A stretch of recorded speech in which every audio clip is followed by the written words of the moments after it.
Hey there, welcome to saas.unbound podcast. I'm your host, I'm Nadeina, head of growth at saas.group, serial acquirer buying wonderful SaaS businesses to take them to the next level. And here I chat with inspiring founders and experts to get an inside scoop on how they made their business success. And today with me is Malte, co-founder and CEO of Recova, AI-powered recovery and recommendation engine for e-commerce businesses. Welcome to the show. Thanks a lot for having me, Anna. Hey, Sure. Well, I love interviewing founders that I've met personally. And there was even a funny story that we share. It turned out because Malte was a guest on our founder's boat in Hamburg.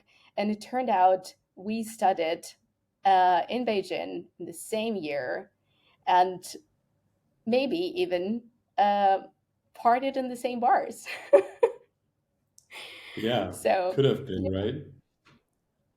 absolutely. But we have very, very different perception of Beijing since then. I loved it and you hated it, Oh, you're which I making it still sound so found bad. so weird. That's not fair. I loved so much about it, but I think the entire experience of living in Beijing, 2014, 2015, was a lot of smog. Sometimes you couldn't even see one block ahead of you. Sandstorms in between, very cold in the winter, very hot in the summer. Um, but I don't want to me in the beginning too much. I found it difficult to adapt. Let's put it that way. I mean, it is about you, right? So let's get to it. First, can we dig a little bit into your background and what led you, like what was the inspiration behind Recova? Sure. So I started out working in e-commerce back then at About You. So I started as a working student, and after Beijing, when I came back, I started my first full-time job also at About You. And then through a couple of different jobs, working as a product manager for a couple of years, always wanted to start a company, but I think I was just too afraid to make that step. I felt like I didn't have the right skills. I was still lacking um, stuff that made me capable of starting a company. And eventually, I started one actually in the beginning of COVID or right before that. And that really fell flat. We had to liquidate the company, I think, 9 months after we started it. We wanted to do it in the football industry, and football clubs, especially during COVID, had completely different problems than talking to a startup like us. But it was a really cool lesson, and it got my feet wet. And a few years later, we saw something that really had an impact in the industry, and we thought we could make it even better. And that's basically how Recover got started. It was still during the time when I was working full time for another employer. The idea started, and eventually we kind of started it along the way, and really went in and got it off the ground after we left our jobs. I was just listening to a podcast today where a founder was talking about that. Like, first, I mean, yes, there are, of course, people who enjoy that 0 to 1 kind of journey. But to be frank, it's very difficult. There is like no money and no fun because you have to work 24/7. And it's a lot better when you start when you have something to well to sponsor your life. So that's basically what you did. And since Recova is in e-commerce, was it inspired by your experience with About You?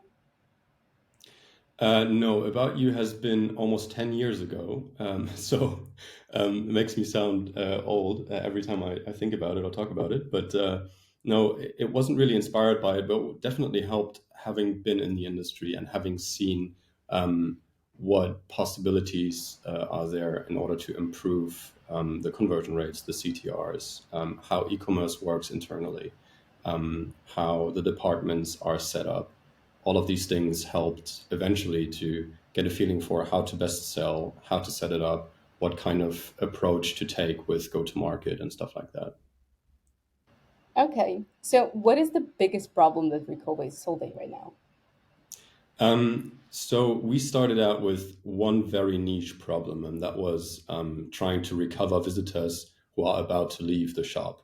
So in a nutshell, when I come to an e-commerce shop, let's say through Google, because I'm looking for a shirt, and I click on one of the results on Google, I'm looking around the shop, and oftentimes products are not even shown on the homepage or on the PDP. I'm not inspired by additional recommendations.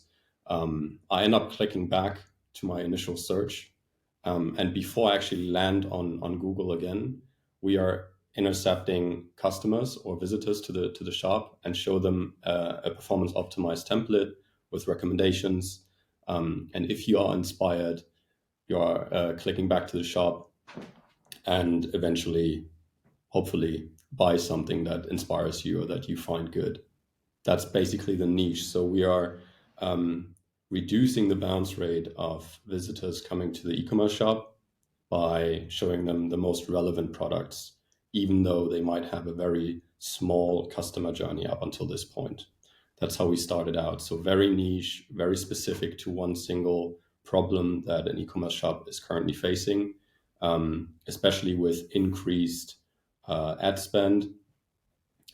And we're doing it instead of with pop-ups really seamlessly within the customer journey with an entire page and relevant product recommendations. And if you're on mobile, I think this is very important. You always have products above the fold. So you would always see at least one or two products on your mobile screen before you actually depart the shop for good. Okay. How does it translate into like the KPIs of the customers that you currently have? So we definitely see an uptick in, of course, traffic because we are rerouting, leaving traffic back to the shop. So that's one of the main KPIs. But eventually, it's conversion rate. So we see way higher conversion rates when helping e-commerce shops with this seamless integration.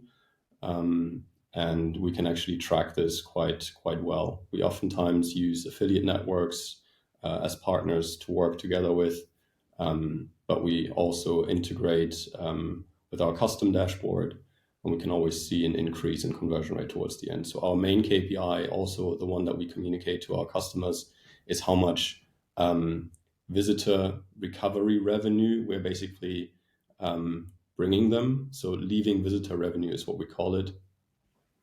And yeah, we definitely see an uptick in overall revenue based on the recovery mechanism and the product recommendations that we have.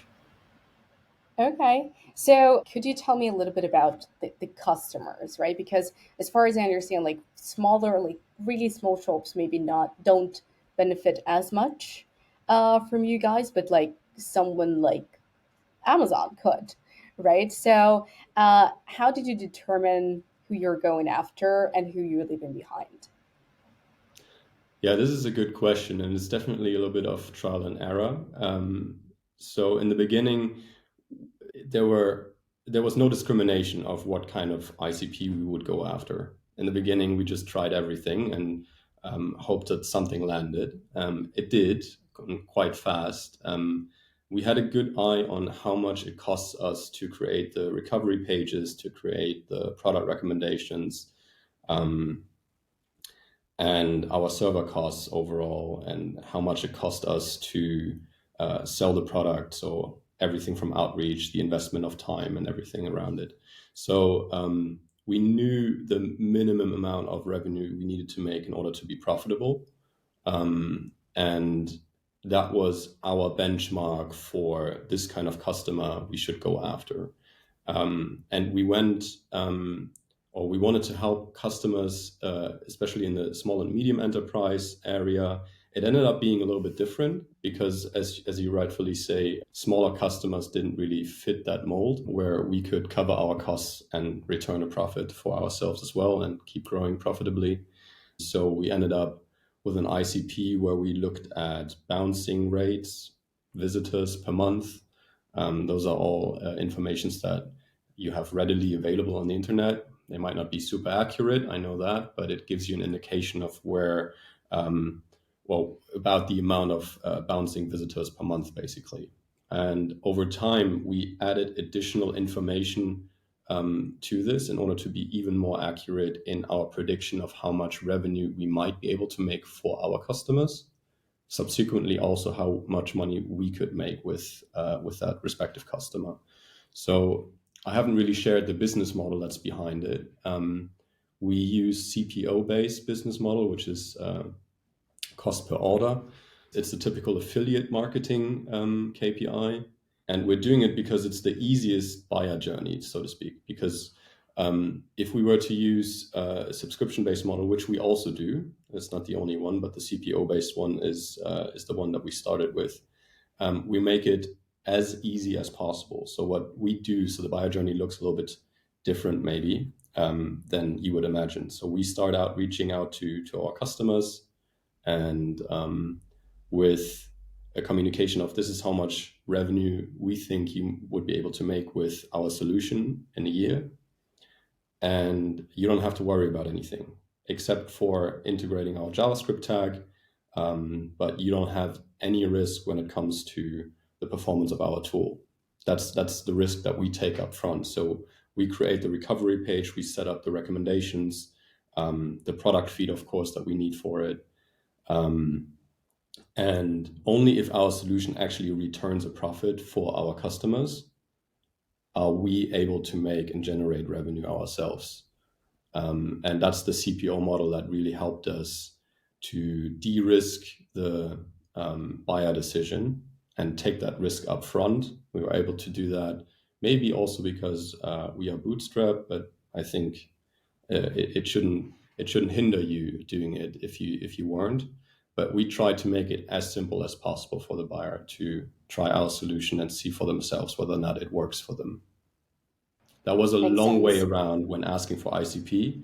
But with that model, just to add a little bit to that, we were also very quickly able to see for ourselves what kind of customers actually generating enough revenue themselves, and subsequently also for us as a small cut from that revenue, in order for us to make sense as an ideal customer profile. Right. So, just following up on that, how long did it take you to determine that, cost versus revenue, to realize that this is something that you want to pursue and jump ship and leave your jobs and make sure that this is your focus? Yeah, this is a good question because I think it wasn't clear cut. What we made sure of was that we had a very low payback period. So since we weren't able to burn any money, there wasn't any, so you couldn't burn anything, and we couldn't easily get a bank loan because there were no assets behind it. A bank wanted to have private assurances, which I think is crazy, by the way. They wanted to have all three founders to be privately liable for the entire amount each, which was crazy to me. It was the first time I was experiencing like that. And I said, nah, we can't really do it. So did my co-founders. So what we ended up doing was trying to be as profitable as we can. I think it's a little bit of an agency model that we started out with, so to speak, because we reached out. We didn't make it specifically subscription-based recurring, but we did it CPO-based and then switched over to recurring revenue based on a subscription. But we tried to be as profitable as possible. I can only hammer that on because it's exactly what we did. And once we felt secure that we could sell or that we pay ourselves salaries, that's when we switched. So we had a little bit in the bank and we knew that we could switch over full time. And if we were to concentrate on it, the motion was good enough to feel somewhat secure that this would work also after we abandoned our full-time jobs. Okay. All right. So, I want to ask a little bit about bootstrapping as well. So, it wasn't maybe 100% your decision to go fully bootstrapped. But yeah, what makes you still do it? What, like, you validated the idea, you have the customers, you have profits, you're getting bigger and bigger customers. Why still bootstrapping? I would assume now it would be easier to get investment if you wanted to. Yeah, it might be. You're asking a really good question. I, in the beginning, I thought we definitely need investment because we couldn't grow profitably and still be. I mean, I'm a little bit paranoid when it comes to the market sometimes. So I want to be fast. I want to be good. I want to not have the competition take over. Like every other founder probably does too. So I felt like we definitely need investment. And there was a time when we were so deep into working and operating the business that there wasn't even time to think about getting investment. And we thought if we can grow profitably from here on, why look for investment? I mean, that's TLDR. There wasn't much thought about it actually when we were able to generate enough revenue to grow the team profitably and keep on growing.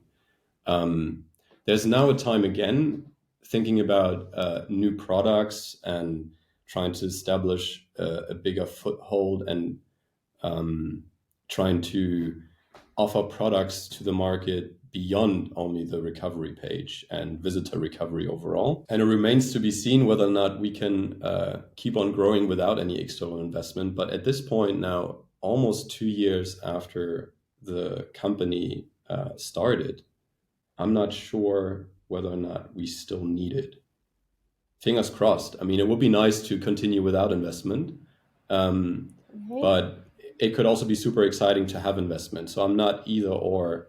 But for now, it would seem because I'm so deep myself still into operational tasks and working operationally, and so are my co-founders, that looking for investment would definitely deviate the focus away from the company and instead on investment or Absolutely. fundraising. But regarding, bootstrapping, I've also obviously creeped around your LinkedIn page and saw the post that you were doing, and it was actually a repost from your CTO about the way you battle your server costs. Is it kind of the only scrappy technique per se that you're doing that to make sure that you have your costs under control, or is there anything else that others can learn from? This is a great. Thanks for looking this up. So first of all, I'm really impressed by what our CTO does.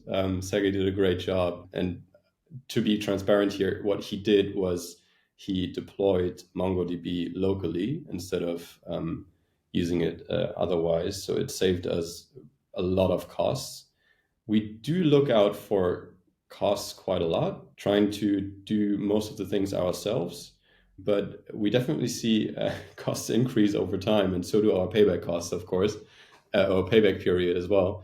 But what are other scrappy techniques? We do use Fiverr quite a bit instead of API. So sometimes it's cheaper to have people from across the world support us instead of buying very expensive API access.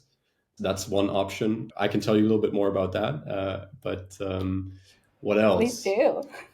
It goes into how we do our sales process. So during our sales process, we have a fantastic working student. I'm sometimes also surprised how lucky we are with some of the applicants that we've had so far. Um, Definitely not an easy job hiring when you are not very well known in the market on neither do much on LinkedIn. So one of those posts that you saw was one of the few that I've actually shared. So during the sales process, the way that we do it, I already mentioned it, that we try to be as ROI focused as possible when outreaching, saying this is how much money you can generate with our solution, probably based on the numbers that we saw. And in order to get these numbers and in order to yeah have this process work well, we call it our DQL process, data qualified lead process. Instead of having MQLs or SQLs, we have our DQL process. I think many companies do it that way, and it kind of leans on the idea that also Clay has out there. Didn't know about Clay when we set it up, but The way it's set up is we have lists of e-commerce shops, and we enrich those lists with traffic data, bounce data, a couple of other data points, and then we calculate the lost visitor revenue. And our working student usually does the entire process, and it's a little bit more complicated. We even build a small tool for ourselves to deduplicate and to enrich data. That's another scrappy version because it was built within a week, instead of having higher software as a service costs like Clay, for instance, do it for us, because we do it with thousands of companies. And I think we have a cost per lead of about 30 cents when it comes to the entire enrichment and then sending it out, which is very cheap. And at the same time, it's quite manual, and it's very personalized, because for every single account, we find out this data. For every single account, we identify, qualify whether or not this account should be an account that we write to. So we only write to accounts or reach out to accounts, call accounts that we think could actually benefit from our solution the way that it's currently set up. Okay, that's great. I love how, there is transparency. Um, so I want to come back a little bit to your personal story, because you mentioned it took you some time to start a business. It took you some time to overcome, the fear that there is not enough skill or whatever to set up your own business. What was your biggest challenge, and how did you overcome this imposter syndrome? Um, Thanks for asking. I don't think I've overcome it, to be honest with you. I don't think I'm at the point where I would say that I feel absolutely comfortable in the situation where I'm currently at. And that doesn't mean that I'm on a daily basis questioning myself. I think I failed quite often, and I was always a little bit rebellious about situations at employers. So I always looked for things that I wanted different or I saw could be improved, and that was as much my yeah, it was a little bit detrimental to my own career, I could say, because being like that caused me to just get into all kinds of troubles and never really feel like um, I had enough impact, nor was I secure enough in my own or with myself to start a company on my own. Never really believed that I could make it. I don't think anything changed. I tried things, like the first one failed, but it made me realize that it's not bad to fail. I can try again. And so I did. And I think it's a little bit lucky that I'm now in a position where I can speak with you, for instance, and tell you about my experience, because I would have said 2 years ago, why would anyone be interested in my story? Now I have one to tell, but only because I was lucky with my current company, with my co-founders, with the employees that we had, with the customers that we have, that allows me now to speak with you about my experience in this regard. At the same time, I think that being insecure helps me a lot to push myself beyond where I'm currently at. So, as much as I think that it's a disadvantage, I also think it's a huge advantage, because I pushed myself a lot. When I heard someone speak about a book that really inspired them, I bought it and read it. I wanted to grow, I wanted to learn as much as I can, because I always felt like I don't know enough in order to feel comfortable and feel like I'm in the position to really start my own company and legitimate myself, basically, as a founder, or as someone who could start a company. It's still like that to this day. So oftentimes, I ask my employees or I ask my co-founders almost for every single thing, hey, could you have a look over this or this document? I wrote this. Could you have another look at it? Because I'm not sure whether or not I saw my blind spots already, or I research things way too long before I actually get started on something. And I only afterwards realized that it was maybe a little bit too much and I spent too much time on it, but eventually I feel more secure about making the right decision. Sometimes it needs fast decisions, I know that. And that's, again, a disadvantage of maybe being a little bit of an imposter or feeling insecure when it comes to certain decision making. But at the same time, like I said, I think it can also be a superpower that really, yeah, propels you to become better and become more knowledgeable in certain areas that you haven't been before. Well, it even took some time to convince you to come here, but I'm glad you did. It's a great story that you're sharing. But yeah, thanks so much for talking about this. I think it's not discussed enough, but also a little bit more about your background and what you have been through. You worked in product management and revenue generation. So, how does it help you now building the company? Is there anything specific that you really cherish from your background, from your previous experience? Anything at all? Um, yeah, so I've been working in product management for 8 years prior to starting the company.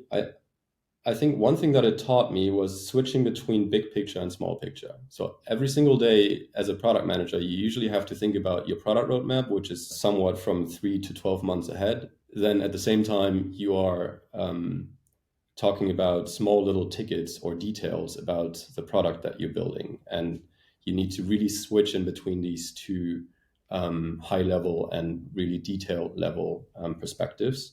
And that still helps me a lot doing it today, because on a regular day looks like all kinds of different topics are on your desk, and you're still trying to prioritize sometimes, or most of the time, what are you focusing on today. And having that switching between big picture and small picture really helps me to prioritize my own tasks for the day and also for the week. um, and when it comes to product management, one thing that I always needed to do as a product manager was also to take the perspective of the customer. So always switching between different perspectives as well, not just the big picture and small picture, but also what is the buyer experience? What is the customer's experience of our buyers? So the shopper of the e-commerce shop. What could be some of our partners' perspective on working with us, or how does an employee look at the hiring process? So I think as a product manager, you're forced to think in different perspectives, and it still helps me to this day to take these different perspectives in all areas of our business to model the process that we really want to have. And I think most product managers probably also know the book by Jeff Bezos, this working backwards methodology, which is very, in very simple terms put, you start with the end and you work yourselves backward. So I have an ideal way of how a certain buyer experience should be, and I model the entire process in order for us to reach this ideal goal or this ideal that you're trying to achieve. And those perspective or those methods combined is I think what I as a product manager have been doing for the entire time, and it still helps me every single day today. Okay, so on one hand, you are helping companies generate more revenue, but you're also thinking about it from the point of view of the end user, the customer of the shop. But yeah, talking about customers, how did you find the first ones? Was it your network? Well, you already said that you're not very um, active on LinkedIn. It was definitely not LinkedIn. What was your channel?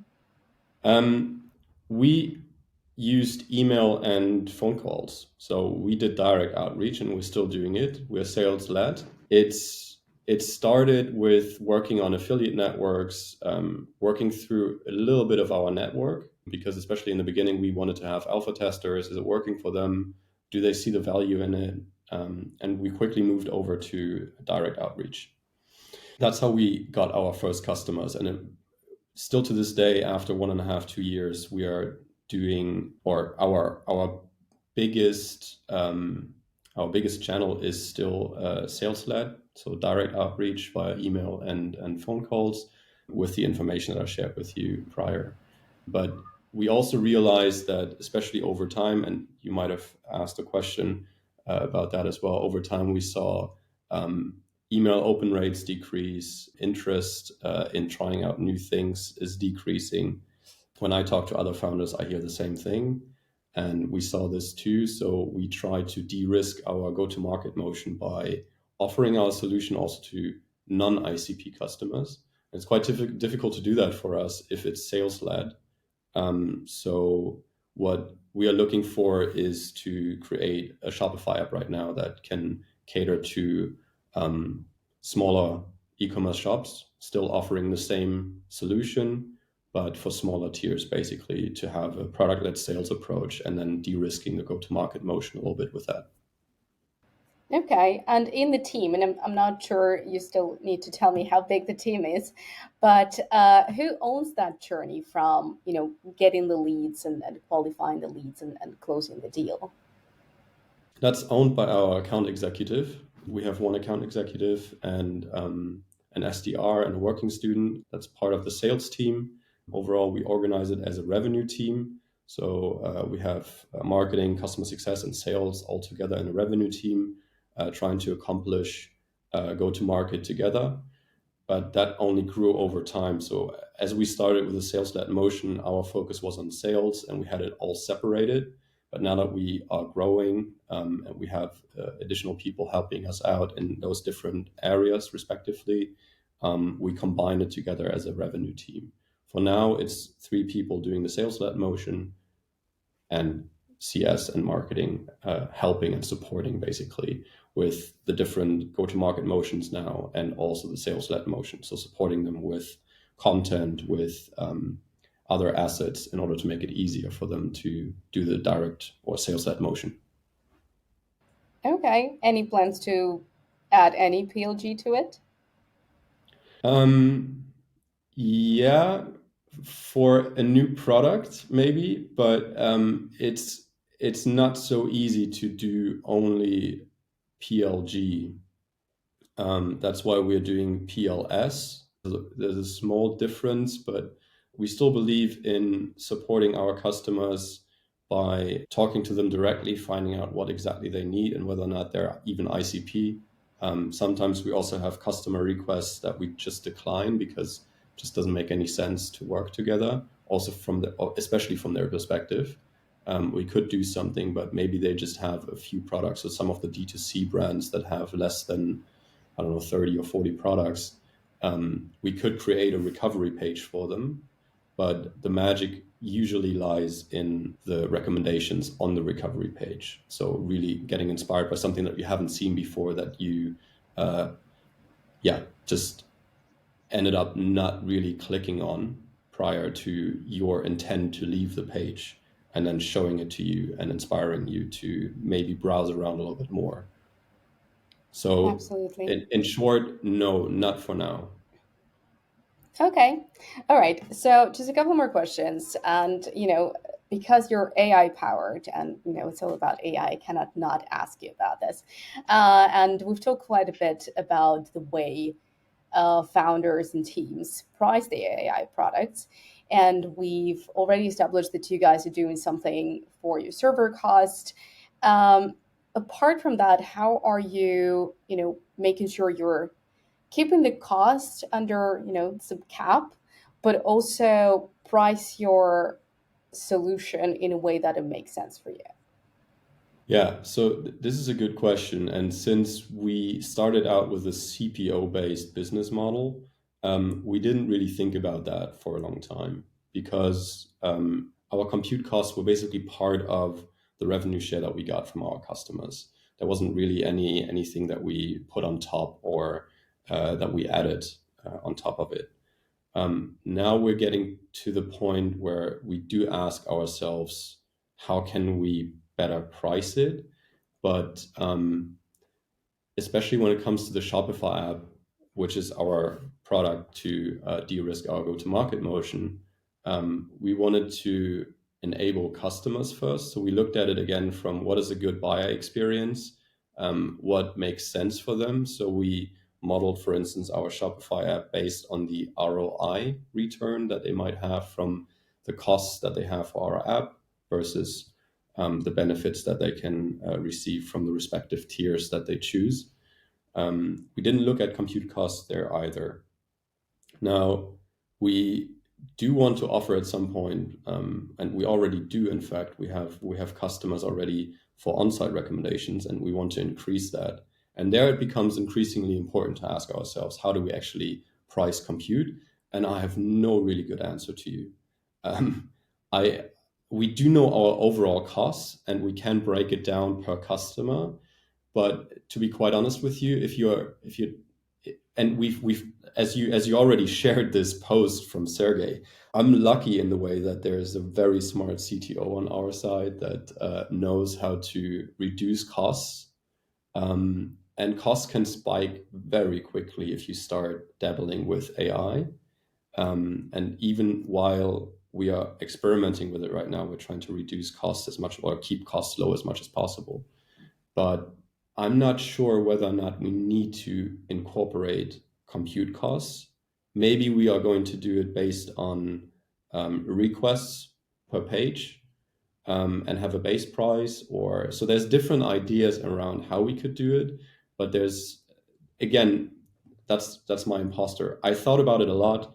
I also wrote down quite a bit, but I still feel like I haven't really found the best answer to it yet. And since I'm not under time pressure right now, I haven't really pushed on the topic. So um, no good answer for you when it comes to how to price compute costs properly and Okay. well to the customers. Okay, still a good answer. It's work in progress. And since you're writing about it anyway, put it on LinkedIn. Maybe someone has a good idea. Yeah, But maybe I should. You definitely have a better LinkedIn game than I do. I'm really bad in social media. see. But yeah, just a couple more questions, and they're the usuals on the pod. So far, and it can be for you personally as a leader of the company, the CEO, or for the company itself. What has been the biggest win and the biggest failure? I think the biggest win, no doubt, is that we got so far and that we are still very successful with what we do and with our customers. So we have a very um, good customer base that we're very happy about, and I just feel very lucky. That's my absolute win. Working hard for it is one thing, but there's this element of luck that everyone talks about, and I'm very certain that we had a lot of it. When it comes to failures, there are plenty. But what is one of my biggest failures when it comes to founding? I would say that stress management. It's at the same time, it's also maybe because it's the biggest failure, also the biggest learning to not stress over everything. I always wanted to get things done as quickly as possible, as good as possible. Was never really satisfied, and that just really increased my level of stress. And managing that properly has at times really been a failure. And the way that it just affected my personal life. I think, I mean, we're talking about failures and wins and stuff that we learn, and it's usually never clear cut between business and private. And for me, it just spilled over in my private life quite a lot, damaging relationships at times when being too stressed out or not being able to switch off after work. So it's definitely my biggest failure. Okay. And again, thanks for honest sharing. So the last question is about hack. It can be anything related to any part of business, growth, hiring, whatever. Something that works for you could be completely, bizarre, unconventional, or on the other hand, a piece of conventional wisdom that everyone would love to hear again. Two things come to mind actually. So I already shared both, and I'm going to repeat them because I love them so much.